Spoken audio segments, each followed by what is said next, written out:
Antara, sico y zampoña son palabras que refieren a las flautas de pan de varias culturas indígenas en Latinoamérica. Originalmente, estos instrumentos de viento fueron hechos de cañas huecas.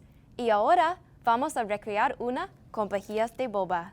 El sonido se propaga en olas y cada nota se puede determinar por una frecuencia. Para construir nuestra flauta, primero tenemos que decidir cuáles frecuencias queremos tocar.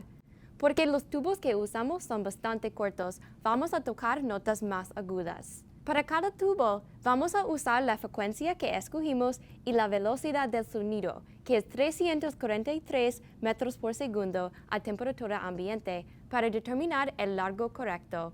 El largo del tubo será la velocidad del sonido dividido por 2 veces la frecuencia. Después mediremos y cortaremos los tubos a las medidas correctas. Finalmente, podemos pegar los tubos juntos para crear la flauta. Acabamos de usar la ciencia para crear nuestra propia flauta de pan.